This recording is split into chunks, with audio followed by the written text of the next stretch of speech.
My dear চামার্স, তুমি আমাকে ঠিক কতটা বিশ্বাস করো? না না, চুপ করে থেকো না, বলো। তোমার নেশা হয়ে গেছে জোসেফ। কথা ঘুরিও না, কথা ঘুরিও না। উত্তর দিতে না চাইলে কুইট করে যাও। ফ্রেন্ড থমাস, তোমাকেও যদি প্রশ্নটা আমি রিপিট করি, অর্থাৎ আমি তোমাকে কতটা বিশ্বাস করি? হ্যাঁ। না, করি না। কাউকে বিশ্বাস করি না। যাকে সবচাইতে বেশি বিশ্বাস করেছিলাম সেই আমাকে ডিভোর্স দিয়ে চলে গেল। তুমি বউয়ের সঙ্গে বন্ধুকে গুলিয়ে ফেলছো মাই ডিয়ার থমাস। বউগুলো সব ওই রকমই হয়। তোমার সত্যি নেশা হয়ে গেছে জোসেফ। একটা বউকে দেখে সব বউয়ের বিচার করতে যেও না। আরে ছাড়ো, আমার নিজের বউকেও তো দেখছি। তিনি আবার কি করলেন? কেচ্চা কেচ্চা, ঘরের কথা তো আর তোমাদের সঙ্গে বলতে আপত্তি নেই। তোমরা আমার ডিয়ারেস্ট ফ্রেন্ড। বিয়ের এই 4.5 বছরের মাথায় হঠাৎ তার প্রাক্তন প্রেমিকের স্মৃতি উথলে উঠেছে। আমার অসাক্ষাতে সে তার সঙ্গে সাক্ষাৎ করতে যায়। অসাক্ষাতেই যদি যায় তাহলে জানলে কি করে? দুয়ে দুয়ে 4 করে ধরে ফেললাম। তুমি এটা ঠিক বুঝবে না চামার্স। আমি তো তোমার মতো বাতিগ্রস্ত নই, তাই বুঝবো না। তুমি আমাকে ইনসাল্ট করছো ফ্রেন্ড থমাস। তোমার সামনে চামার্স আমাকে ইনসাল্ট করলো, তুমি কোনো প্রটেস্ট করলে না? আরে বুঝলে কখনো বউকে একা ছাড়ত? এই যে কি একটা ঘোড়ার ডিমের কাজে নাকি ইউরোপ ভ্রমণে বেরোলে, তো সেখানে গিয়ে কার সঙ্গে কে লটার পটার করছে কি না করছে সেসব বুঝবে কি করে? হ্যাঁ, তুমি কিন্তু আর নিও না, এরপর বাড়ি ফিরতে পারবে না। ফিরবো না, থেকে যাব, তোমার বাড়িতেই থেকে যাব। কিন্তু একটা কথা জেনে রাখো মাই ডিয়ার ফ্রেন্ড চামার্স, কোনো বউই সন্দেহের ঊর্ধ্বে নয়। সে আমার বউও নয়, তোমার বউও নয়। 3 বন্ধুর তরল আড্ডা জমেছে কার্সেন চ্যামার্সের ফাঁকা বাড়িতে। একসময় জোসেফ আর চ্যামার্সের তর্কাতর্কিতে বিরক্ত হয়ে থমাস উঠে পাশের ঘরে গিয়ে আপন মনে গিটার বাজাতে লাগলো। সুরের মূর্ছনা সুরার প্রভাবকে আরো খানিকটা বাড়িয়ে দিল। শেষ পর্যন্ত মজলিস যখন ভাঙল, জোসেফ তখন আর একা বাড়ি ফেরার অবস্থায় ছিল না। থমাসই ফেরার পথে ওকে বাড়িতে পৌঁছে দিল। এই ঘটনার বেশ কিছুদিন পর একদিন সন্ধ্যায় চ্যামার্স তার ঘরেই ছিল। তার সহকারী ফিলিপস সদ্য ডাকে আসা চিঠিগুলো নিয়ে প্রায় নিঃশব্দে ঘরে ঢুকল। টেবিলের ওপর চিঠিগুলো রেখে দিয়ে একই রকম নিঃশব্দে বেরিয়ে গেল। বেরিয়ে গেল না বলে উবে গেল বলাই ভালো। মনিবের ঘরে তার আগমন এবং প্রস্থানের ধরনটা এইরকমই। চিঠিগুলোর ওপর আলতো চোখ বোলালো চ্যামার্স। সাধারণ চিঠিপত্রের মধ্যে একই বিদেশি স্ট্যাম্প মারা 2খানা চিঠি দেখে সে দুটোই তুলে নিল আগে। প্রথম খামটা থেকে বেরুলো একটা মেয়ের ছবি। দ্বিতীয় খামটা একটু মোটাসোটা। সেখানে খুলতেই বেরিয়ে এলো বেশ বড় সড়ো লম্বা একটা চিঠি, এক মহিলার লেখা। প্রথম খাম থেকে বেরুনো ওই ছবির মহিলাটি সম্পর্কেই লেখা হয়েছে এই চিঠিটা। চিঠি না বলে এটাকে একটা বিষাক্ত তীর বলাই ভালো। মিষ্টি মধুর ভাষায় এমন কুৎসিত ইঙ্গিত, এমন বিষ মাখানো বর্ণনা যে সম্ভব তা কল্পনা করা কঠিন। চিঠিটা পড়ে সারা শরীর জ্বলতে লাগলো চ্যামার্সের। বিষে জর্জরিত হতে লাগলো। এ বিষ সন্দেহের বিষ। তীরটা বিঁধেছে তার বুকের একেবারে গভীরে। চিঠিটাকে কুচি কুচি করে ছিঁড়ে তারপর একটা দলা পাকিয়ে বাজে কাগজ ফেলার বাস্কেটে সজোরে ছুঁড়ে ফেলল চার্লস। তারপর ঘরময় দাপিয়ে বেড়াতে লাগলো, যেন একটা গুলি খাওয়া জখম বাঘ কিংবা খাঁচায় বন্দি একটা জানোয়ার। কপালের দুপাশটা দপদপ করতে লাগলো, চোখ দুটো লাল, শরীরের সমস্ত রক্ত যেন জমাট বাঁধল মুখে। কি করবে এখন সে? কি করা উচিত তার? কিছুই বুঝতে না পেরে কাগজের ঝুড়ি থেকে ফেলে দেওয়া চিঠির দলাটা তুলে নিয়ে মেঝেতে পাতা পুরু কার্পেটের ওপর ফেলে পা দিয়ে ডলতে শুরু করল। কিন্তু কিছুতেই চিঠির অস্তিত্বটাকে নিশ্চিহ্ন করা যাচ্ছে না, মুছে ফেলা যাচ্ছে না তার বিষাক্ত অক্ষরগুলোকে। রাগ, বিরক্তি, ঘেন্না আর অসহায়তার তীব্র আক্রমণে ছটফট করতে করতে একসময় ক্লান্ত হয়ে পড়ল চ্যামার্স। শরীরটা এলিয়ে দিল আরামকে দাঁড়ায়। শরীর আর মনকে ওলটপালট করে দেওয়া ভয়ঙ্কর অস্বস্তিটা সহনশীলতার মাত্রা অতিক্রম করে ধীরে ধীরে খানিকটা থিতিয়ে এলো। কিন্তু খচখচানিটা রয়েই গেল মনের ভেতর। চিঠির অক্ষরগুলো থেকে মনটাকে সরিয়ে আনার আপ্রাণ চেষ্টা করেও ঠিক যেন পারা যাচ্ছে না। ভুলে থাকার জন্য অন্যরকম কিছু একটা করা দরকার। চেয়ার ছেড়ে দক্ষিণের জানলাটার কাছে গিয়ে দাঁড়ালো। বাইরে বরফ আর হিমেল হাওয়ার ঝাপটা, ওরই মধ্যে অনেকগুলো লোক লাইন দিয়ে দাঁড়িয়ে আছে। তাদের সামনে একটু উঁচুতে একজন লোক হাত মুখ নেড়ে কি যেন বলে যাচ্ছে। এই সময় ঘরের ভেতর আর একবার আবির্ভাব ঘটল ফিলিপসের। জিজ্ঞেস করল, আপনি কি রাতে বাড়িতেই খাবেন? হ্যাঁ, বাড়িতেই খাবো, আধ ঘন্টার মধ্যেই। কথাটা শুনে নিয়ে ফিলিপস বেরিয়ে যাচ্ছিল। চ্যামার্স তাকে থামালো। শোনো, ওই স্কোয়ারের কাছে অনেকগুলো লোক দাঁড়িয়ে আছে লাইন দিয়ে, আর উঁচুতে উঠে একটা লোক কিছু একটা বলছে। ওখানে ঠিক কি ঘটছে তুমি জানো?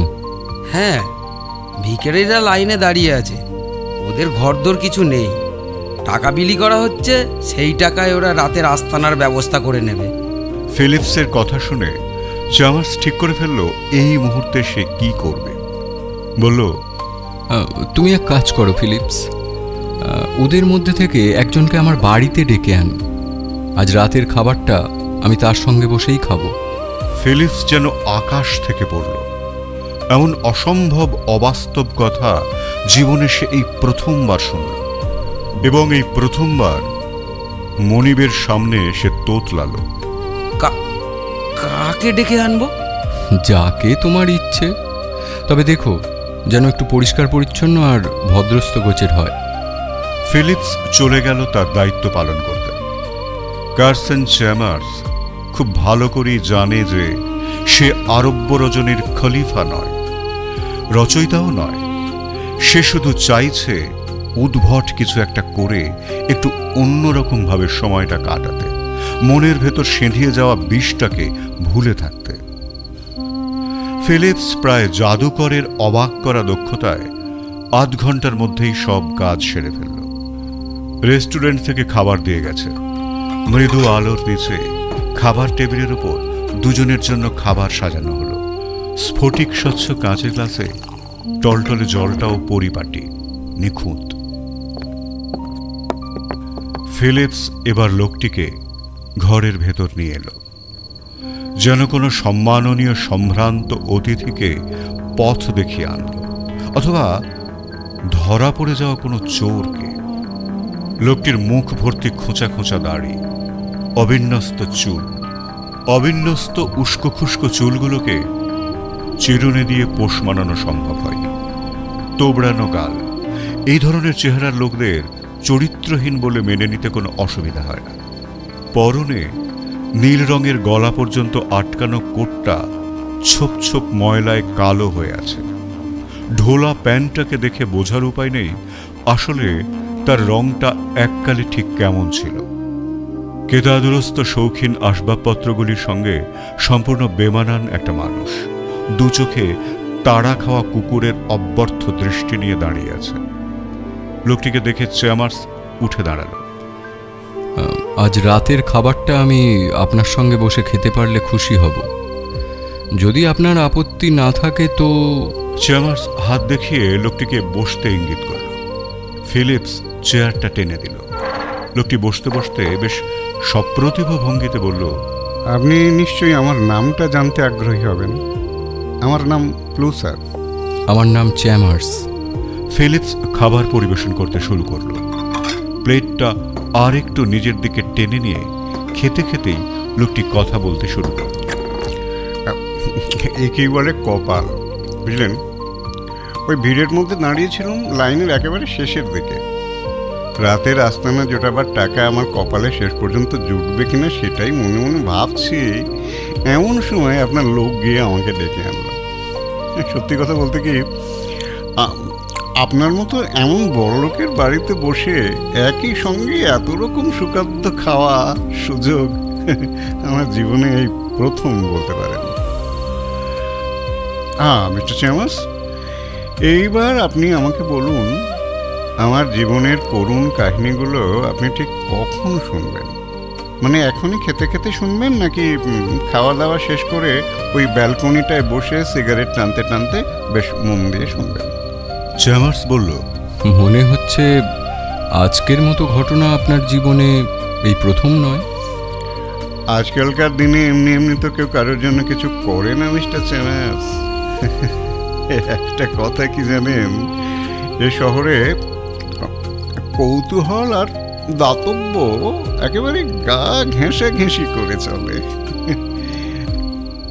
আমরা যারা ফুটপাতে রাত কাটাই আর খিদে মেটাবার জন্য উচ্চবৃত্তি করে বেড়াই, তারা এই কথাটা খুব ভালো করে বুঝে গেছে যে আমাদের এই দুরবস্থাটাও আমাদের একটা সম্পদ। এই যেমন ধরুন না, আমার কাছেই কত লোক আসে, ডেকে নিয়ে যায়, খেতে দেয়, টাকা করিও দেয় অনেকে। কেউ কেউ আবার বাড়ি নিয়ে গিয়ে মদ টদও খাওয়ায়, আর তার বিনিময়ে তারা শুনতে চায় আমাদের জীবনের করুণ কাহিনী, কিভাবে আমার দিন চলে, কেমন করে আমার এই দুর্দশা হলো, এইসব আর কি। সেসব জেনে নিয়ে কেউ হয়তো গল্প লিখে ছাপবে, কেউ হয়তো সিনেমা বানাবে, কেউ হয়তো থিসিস লিখবে, কিংবা খবরের কাগজে স্টোরি বানাবে। আমারও আগে থেকেই সব ঠিক করা থাকে, যে যেমন খাওয়ায় তাকে তেমন তেমন শোনাই। যে শুধু এক কাপ কফি আর একটা অমলেট খাইয়ে সেরে দেয় তাকে একটু কম করে শোনাই। আর ধরুন যে বাড়ি নিয়ে গিয়ে মদ টদ খাওয়ায়, মাংস খাওয়ায়, তাকে বেশ লম্বা চওড়া একটা দুঃখের কাহিনী শুনিয়ে দিই। নলির হাড়ের ভেতর থেকে মজ্জাটা সুরুত করে টেনে নিয়ে এবার একটু চিন্তান্বিত স্বরে বলল, কিন্তু আপনার মতো এইরকম আয়োজন আর আদর আপ্যায়ন, সত্যি কথা বলতে কি আমার ভিখিরি জীবনে এই প্রথম। আপনাকে ঠিক কী ধরনের কাহিনী শোনানো উচিত সেটা আমি ঠিক বুঝে উঠতে পারছি না। চ্যামার্স মৃদু হেসে বলল, আপনাকে বলে রাখি, আপনার জীবন কাহিনী শোনবার বিন্দুমাত্র কৌতূহল আমার নেই। নেহাতি খেয়ালের বশে আপনাকে ডেকে এনেছি। একজন অপরিচিত মানুষের সাথে ডিনার খেয়ে সময়টা একটু অন্যরকমভাবে কাটানোই আমার উদ্দেশ্য। আপনাকে কষ্ট করতে হবে না। লোকটি চ্যামার্সের কথাটা উড়িয়ে দিয়ে বলল, ধ্যাত, কি যে বলেন, কষ্ট হবে কেন? ওসব আমার অভ্যেস হয়ে গেছে, ওতে আমি কিছু মনে করি না। তবে আপনি যখন অন্যদের থেকে একটু অন্যরকম, তখন আপনাকে আমি সব সত্যি কথাই বলব, এবং কথা দিতে পারি আমার মিথ্যে গল্পগুলোর থেকে আমার এই সত্যি গল্পটা বিশ্বাস করতে আপনার সত্যি একটু অসুবিধা হবে। প্লুসার নামের এই লোকটির কথাবার্তা, হাবভাব ধীরে ধীরে চ্যামার্সকে আকর্ষণ করতে শুরু করেছে।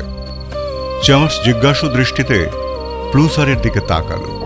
প্লুসার বলল, তাহলে অবশিষ্ট খাদ্যগুলো আগে শেষ করা যাক, তারপর যদি আপনি আমাকে তাড়িয়ে না দেন তাহলে ওই সোফাটায় বসে একটা চুরুট ধরিয়ে বেশ আমেজ করেই না হয়। লোকটি এবার কথা বলা বন্ধ করে সমস্ত মনোযোগ খাবারের প্লেটে নিবদ্ধ করল।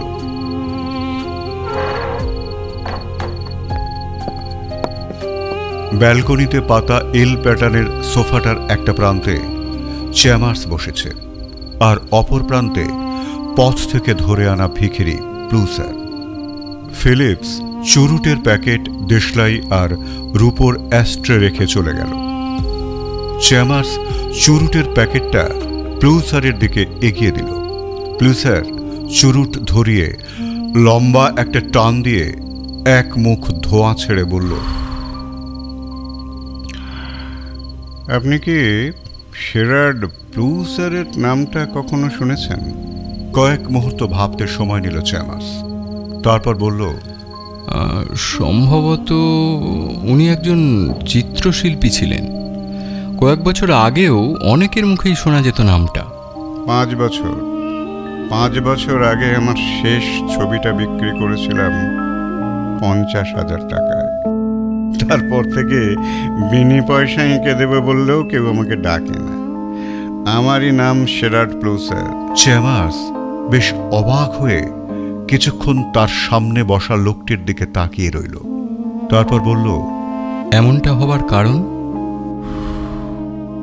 কারণটা বেশ অদ্ভুত। আমি নিজেও যে সবটা ঠিক বুঝে উঠতে পেরেছি তেমনটাও নয়। চ্যামার্স কৌতূহলী হয়ে তাকিয়ে আছে। ব্লুসার বলে চলল, দিনগুলো বেশ ভালোই কাটছিল বুঝলেন। সবসময় আমার চারপাশে ভিড় জমে থাকতো। সবাই আমাকে দিয়ে ছবি আঁকাতে চাইতো, আর তার জন্যে মোটা অঙ্কের টাকা খরচ করতেও কেউ পিছপা হতো না। খবরের কাগজওয়ালারা আমাকে নিয়ে লেখা ছাপলো। অর্থ আর খ্যাতি দুই যখন একেবারে টইটুম্বর, কানায় কানায় পূর্ণ, ঠিক তখনই ঘটতে শুরু করলো সেই অদ্ভুত ঘটনাটা। লক্ষ্য করলাম আমার এক একটা ছবি শেষ হয়ে যাওয়ার পরে সেদিকে তাকিয়ে লোকজনের চোখে মুখে কিরকম যেন একটা অস্বস্তিকর কিংবা একটা কৌতূহলী অভিব্যক্তি। নিজেদের মধ্যে চাপা স্বরে কি যেন সব আলোচনা করছে। কয়েকদিনের মধ্যেই অবশ্য ধরে ফেললাম গোলমালটা আসলে কোথায়। আসলে আমার মধ্যে একটা অদ্ভুত ক্ষমতা কিভাবে যে এলো, কোত্থেকে যে এলো তা আমি বলতে পারবো না। যারা আমার কাছে ছবি আঁকাবার জন্য আসতো, ছবি আঁকাবার সময় আমি তাদের একেবারে ভিতরটা পর্যন্ত দেখতে পেতাম। তাদের চরিত্রের সমস্ত গোপন দিকগুলো আমার ছবিতে প্রকট হয়ে ফুটে উঠত। কেলেঙ্কারিটা একবার ভেবে দেখুন। আমি আপনাকে ঠকাতে পারি, কিন্তু আমার ঠক চরিত্রটা কি কখনো আপনার কাছে প্রকাশ করতে পারি? ফলে যা হবার তাই হলো। লোকজনের আমার ওপর বেজায় খাপ্পা হতে শুরু করলো। অর্ডার দিয়ে এঁকে দেওয়া ছবি তারা নিতে পর্যন্ত অস্বীকার করলো। একবার এক ব্যাংকের মালিক এসেছিলেন তার ছবি আঁকাতে। আঁকা শেষ করে ছবিটা আমার স্টুডিওতে রাখা ছিল, তখনও পর্যন্ত ডেলিভারি দেওয়া হয়নি। আমার এক পরিচিত ভদ্রলোক এসে ছবিটা দেখে চমকে উঠলেন। আরে, এটা কার ছবি? Mister Alice. মানে ব্যাংকার মিস্টার অ্যালিস তো? হ্যাঁ, তুমি চেনো? চিনি, কিন্তু এটা কি ওরই ছবি? হ্যাঁ, ওরই তো। ওকে কি এরকমই দেখতে? আমি তো যেমন যেমন দেখেছি তেমন তেমনই এঁকেছি। তোমার অবাক হয়ে যাওয়ার কারণটা বুঝতে পারছি না। আমার সর্বস্ব ওর ব্যাংকে রেখেছি যে। লোকটা যদি আসলে এরকমই ধূর্ত আর লোভী হয় তাহলে তো চিন্তার বিষয়। আমি তো যেমন দেখেছি তেমনই এঁকেছি। এরপর ভদ্রলোক আপন মনে বিড়বিড় করতে করতে উঠে পড়লেন। সপ্তাহখানেকের মধ্যেই ভদ্রলোক ওই ব্যাংক থেকে তার সমস্ত টাকা পয়সা তুলে নিলেন, আর তার কিছুদিনের মধ্যেই ব্যাংকের সমস্ত টাকা পয়সা আত্মসাৎ করে সেই ব্যাংকার অ্যালিস নিরুদ্দেশ হয়ে গেল। সত্যিই অবিশ্বাস্য। তবে সবচাইতে অবিশ্বাস্য আর ভয়ঙ্কর ঘটনাটা ঘটেছিল এক পরমা সুন্দরী মহিলার ছবি আঁকতে গিয়ে। চ্যামার্স একটু নড়ে চড়ে বসল। চুরুটের ছাই ঝেড়ে শেরার্ড ব্লুসার বলল, অমন সম্ভ্রান্ত ঘরের অভিজাত মহিলার যে অমন বহুগামী চরিত্র হতে পারে তা আর আমি কিভাবে জানবো বলুন? এমনিতে তো দেখে কিছু বোঝবার উপায় নেই, কিন্তু রং তুলি হাতে নিতেই তার বিকৃত চরিত্রটা বোধহয় আমার চোখের সামনে ধরা পড়ে গিয়েছিল। ক্যানভাসে ফুটে উঠল বিকৃত কাম নগ্ন একটা শরীর। ছবি দেখে ভদ্রমহিলা আঁতকে উঠলেন, তার স্বামী প্রচণ্ড ক্ষেপে গেলেন। এটা কি গেছেন আপনি? আপনার স্ত্রীর ছবি? আমার স্ত্রী কি আপনার নোট স্টাডি মডেল? আপনি বোধহয় ভুল বুঝছেন। আমি তো চুপ! আমাকে শেখাচ্ছেন? আপনি সত্যিই ভুল বুঝছেন। আমি কিন্তু ছবিতে কোনো নোট স্টাডি করিনি। আপনি মিথ্যে কথা বলছেন। প্রত্যক্ষ দর্শন ছাড়া এমন ছবি আঁকা অসম্ভব। খানিকক্ষণ ছ্যাঁচা করে রাগে গজরাতে গজরাতে মহিলার স্বামী বিদায় নিলেন। সেই সময় তার চোখ মুখের অবস্থা যা হয়েছিল তা বর্ণনা করার সাধ্য আমার নেই। মাসখানেকের মধ্যেই ভদ্রলোক তার স্ত্রীকে ডিভোর্স দিয়ে দিলেন। এরপর ধীরে ধীরে আমার ছবি আঁকার কারবার লাটে উঠল। নিরুপায় হয়ে খবরের কাগজের অফিসে কাজ নিলাম। ছবি দেখে ছবি আঁকা, ব্লক খোদাই করা, এই সব আর কি। কিন্তু গোলমাল বাঁধল সেখানেও। কোনো ফটোগ্রাফ থেকে ছবি আঁকতে গেলেও ফটোগ্রাফির মানুষটির আসল চরিত্র আমার তুলিতে স্পষ্ট হয়ে উঠত। ফলত ঝুটঝামেলা এবং চাকরি থেকে বরখাস্ত। এবং পরের ঘটনাগুলো খুবই সহজ এবং অত্যন্ত দ্রুত ঘটে গেল। জমানো টাকা যা ছিল একসময় শেষ হয়ে গেল। কপর্দক শূন্য হয়ে পড়লাম এবং অচিরেই ওই ভিখিরিদের লাইনে দাঁড়িয়ে পড়লাম। আর পেটের দায়ে লোকজনেদের বানিয়ে বানিয়ে গল্প শোনাতে লাগলাম। তবে হ্যাঁ, আজ আপনাকে যে কাহিনী শোনালাম তার মধ্যে কিন্তু এক বর্ণও মিথ্যে নেই। অবশ্য আমি জানি না এতক্ষণ ধরে বকবক করে শুধু শুধু আপনার বিরক্তি উৎপাদন করে ফেললাম কিনা। চ্যামার্স বলল, না না, আমি একেবারেই বিরক্ত হচ্ছি না, শুধু একটাই কথা জানতে ইচ্ছে করছে। হ্যাঁ, বলুন কি কথা? আচ্ছা, আপনার নিষ্ঠুর তুলিতে কি মানুষের খারাপ দিকগুলোই শুধু ফুটে উঠত, নাকি ভালো দিকগুলোরও সন্ধান সে রাখত? হ্যাঁ, অবশ্যই রাখতো। ভালো ছবি এঁকেছি আমি, তবে তার নিতান্ত কম। অধিকাংশই শিশুর ছবি আর অল্প কিছু পুরুষ মহিলা। আপনি তো ভালো করেই জানেন জগতে ভালো মন্দ দু রকমের মানুষই আছে। ভালো মানুষের ছবি ভালো হতো আর খারাপ মানুষের ছবি খারাপ হতো। আমি তোর মন গড়া কিছু করতাম না, যা দেখতাম তাই আঁকতাম। চ্যামার্স হঠাৎ উঠে দাঁড়ালো। সঙ্গে সঙ্গে তার অতিথিও উঠে দাঁড়িয়ে হাতের তালু ঘষতে ঘষতে বলল, আচ্ছা, এবার আমি বিদায় হই। আর আপনার সময় নষ্ট করব না। আপনার এই আন্তরিক আপ্যায়ন আমার আজন্ম মনে থাকবে মিস্টার চ্যামার্স। আপনাকে অশেষ ধন্যবাদ।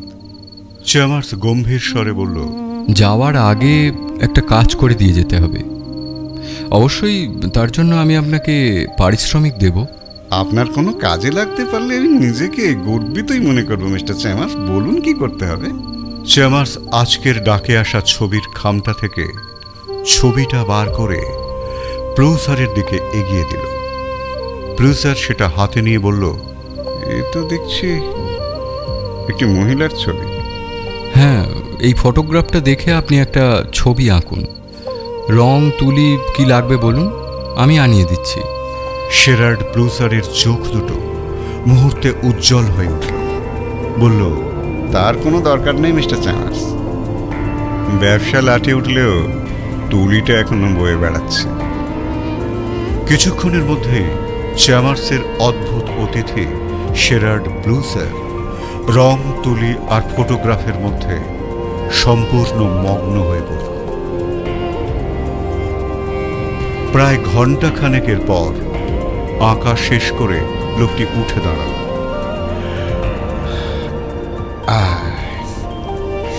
হ্যাঁ, হয়ে গেছে। একটু বেশি সময় নিয়ে ফেললাম, কিছু মনে করবেন না। এবার আমি যাই, বড্ড ঘুম পাচ্ছে। চ্যামার্স তাকে দরজা পর্যন্ত এগিয়ে দিয়ে হাতে একটা খাম ধরিয়ে দিল। এতে 10,000 আছে।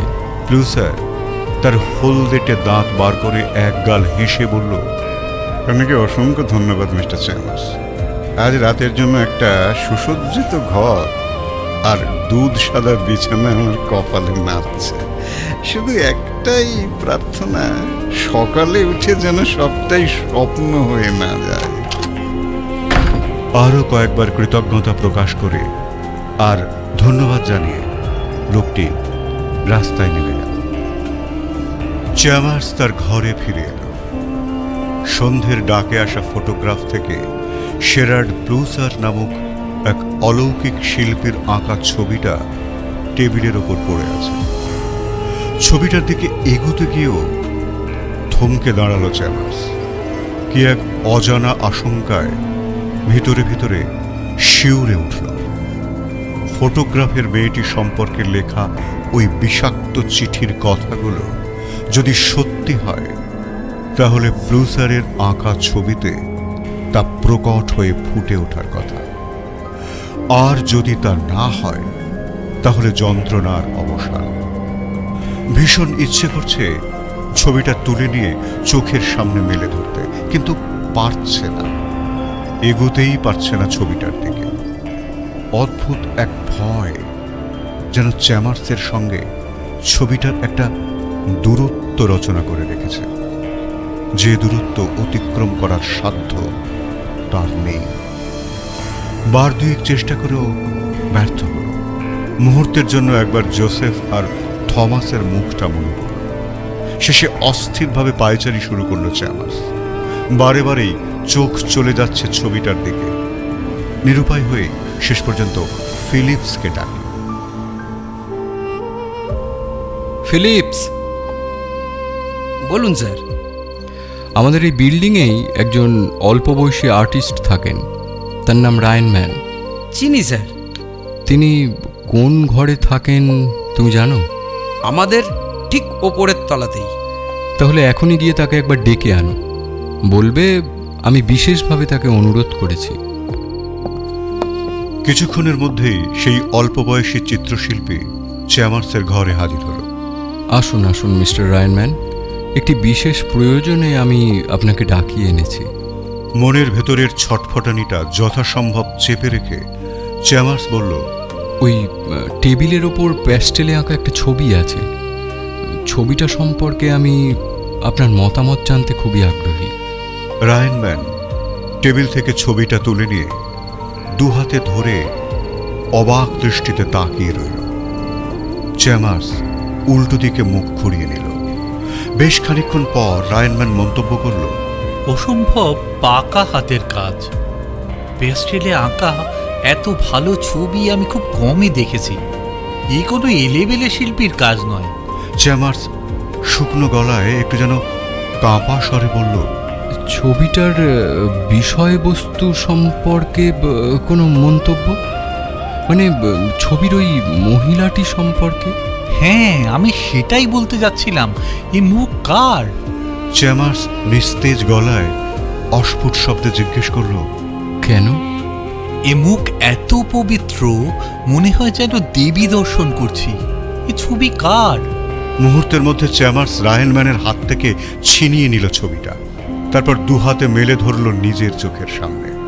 আনন্দের উত্তেজনায় জড়িয়ে ধরল রায়ান ম্যানকে। মিস্টার রায়ান ম্যান বলল, ছবিটা কি একদিনের জন্য আমি রাখতে পারি? এর একটা কপি আঁকতে চাই।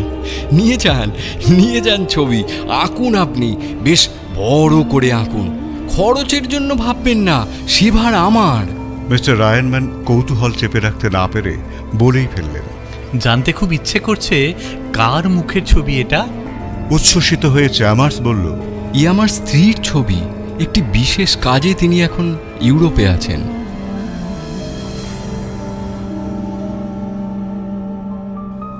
ছবিটা নিয়ে রায়ান ম্যান তার ঘরে চলে গেল। চ্যামার্স জানলার সামনে দাঁড়ালেন। স্কোয়ারের কাছে ভিখিরিদের লাইনটা এখন নেই।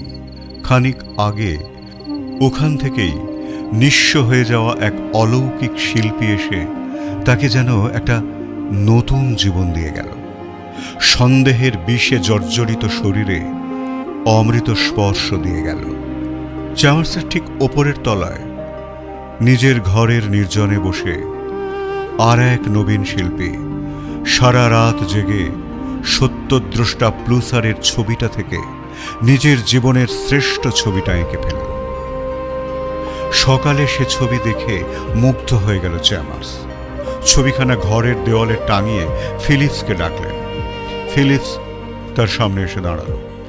জোসেফ আর থমাসকে আজ সন্ধ্যায় আমাদের বাড়িতে আসার জন্য আমন্ত্রণ জানাও। আর হ্যাঁ, জেনে নিও আজ তাদের পছন্দের খাবার কি, সেই মতো আয়োজন করে রেখো। সন্ধেবেলা জোসেফ আর থমাস এলো চ্যামার্সের বাড়িতে। দেওয়ালে টাঙানো চ্যামার্সের স্ত্রীর ছবিটা দেখে দুজনেই অবাক হয়ে গেল। জোসেফ বলল, ছবিটা কি তোমার স্ত্রী ডাকে পাঠালেন? ইউরোপের কোন বিখ্যাত পেইন্টারকে দিয়া কিচেন নিশ্চয়ই। অসাধারণ! তোমার বউয়ের যে একটা চমক দেবার ক্ষমতা আছে, সে কথাটা কিন্তু স্বীকার করতেই হচ্ছে চ্যামার্স। তুমি যা ভাবছো ঘটনাটা কিন্তু তার চাইতেও অনেক বেশি চমকপ্রদ এবং নাটকীয়। কিরকম? চ্যামার্স কাল সন্ধ্যের সমস্ত ঘটনা দুই বন্ধুকে শোনাল। সব শুনে থমাস গম্ভীর হয়ে গেল, আর জোসেফকে মনে হলো একটু যেন বিমর্ষ হয়ে পড়েছে। কিছুক্ষণের মধ্যেই অবশ্য খানা পিনা আর লঘু আলোচনায় তিন বন্ধুর তরল আড্ডা জমে উঠল। একসময় ঘুরে ফিরে আবার ওই ছবির প্রসঙ্গটা আলোচনায় ফিরে এলো। জোসেফ তখন অনেকটাই খোলামেলা হয়ে উঠেছে। মাই ডিয়ার চ্যামার্স, তোমার ওপর তলার ওই শিল্পীটিকে একটিবার ডাকবে? তাকে আবার কি দরকার? দরকার আছে, একটিবার ডাকো প্লিজ। তাকে এখানে ডেকে বিব্রত করার কোনো মানে হয়? বিব্রত করব না মাই ডিয়ার ফ্রেন্ড, দর্শন করব। তোমার স্ত্রীহীন ঘরকে যে শ্রীহীন হতে দিল না, তাকে একবার দর্শন না করলে আমি শান্তি পাবো না। প্লিজ একবার ডাকো, ট্রাই করে দেখাই যাক না, আরে ভাগ্য পরীক্ষাটা হয়েই যাক না। জোসেফের বারংবার অনুরোধে একরকম বিরক্ত হয়ে শেষ পর্যন্ত ফিলিপসকে পাঠালো চ্যামার্স। রায়ানম্যান তখন ঘরেই ছিল, সঙ্গে সঙ্গে চলে এলো। চ্যামার্স বলল, মিস্টার রায়ানম্যান, আমার বন্ধু জোসেফ আপনার এঁকে দেওয়া ছবিটা দেখে আপনার সঙ্গে আলাপ করবার জন্য অত্যন্ত আগ্রহী হয়ে পড়েছেন। Hi young man, you are great. আপনি যদি দয়া করে আমার স্ত্রীরও একটি ওই রকম ছবি এঁকে দেন, আমি আপনার কাছে চিরকৃতজ্ঞ থাকব। রায়ানম্যান অত্যন্ত সংকুচিত হয়ে বলল, মাফ করবেন মিস্টার জোসেফ, অমন ছবি আঁকবার অন্তর্দৃষ্টি আমার নেই। সেই জন্য তো আপনাকে আঁকতে বলছি। বাহ্যিক দৃষ্টিতে যেমন দেখবেন তেমনই আঁকবেন। প্রিয়, তোমাকে পেতনির মতো দেখার ইচ্ছে আমার নেই। সবার ভাগ্য তো আর ফ্রেন্ড চ্যামার্সের মতো হয় না। রায়ানম্যান একটু বিব্রত হয়ে বললেন, আমি চেষ্টা করব মিস্টার জোসেফ। অনেক ধন্যবাদ মাই ডিয়ার পেইন্টার, আপনার সঙ্গে কথা বলে বড্ড ভালো লাগলো। রায়ানম্যান ধন্যবাদ জানিয়ে চলে গেলেন। আর তারপরেই থমাস ফোঁপাতে শুরু করল।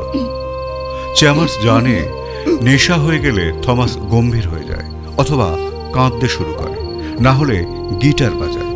কিন্তু তেমন নেশা ওর এখনো হয়নি। তাহলে কান্নার কারণটা কি? জিজ্ঞাসু দৃষ্টিতে থমাসের মুখের দিকে তাকিয়ে বলল, তোমার আবার কি হলো থমাস? থমাস ফোঁপাতে শুরু করল। একটা অপরাধ করেছি বন্ধু, ক্ষমা করে দাও। বেশ, ক্ষমা করে দিলাম, কিন্তু অপরাধটা কি? ক্ষমাটা যার কাছে চাওয়া উচিত ছিল তিনি তো এখন সামনে নেই, তাই তাহলে তুমি ক্ষমা করে দিও।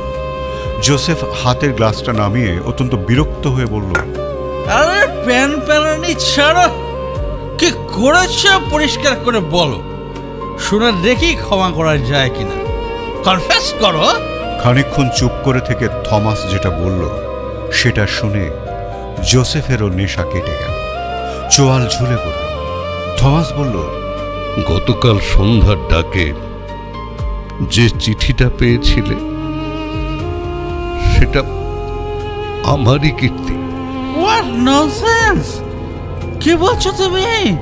থমাসের কথায় চ্যামার্স চমকে গেলেও ঠিক বিশ্বাস করে উঠতে পারল না। বলল, চিঠিটা তো এসেছিল ডেনমার্ক থেকে। জানি, তবে তোমার স্ত্রীও যে তখন ডেনমার্কেই থাকবেন এবং সেখান থেকে তোমার জন্য তার ফটোগ্রাফ পাঠাবেন, এটা সম্পূর্ণ কাকতালীয়। আমার জানা ছিল না। তুমি ডেনমার্কে গিয়ে চিঠিটা পোস্ট করে এলে, গোলমালা যাবো না ভাবছো আমার নেশা হয়ে গেছে? হ্যাঁ, চিঠি পোস্ট করার জন্য আমাকে ডেনমার্ক যেতে হয়নি। সেখানে আমার এক বান্ধবী থাকে, আমার অনুরোধে সেই কাজটা করে দেয়। চিঠি বয়ান আমারই তৈরি করে দেওয়া। কিন্তু কেন? জোসেফ যেন কোকিয়ে উঠল। কেন তুমি এমন একটা জঘন্য কাজ করতে গেলে থমাস?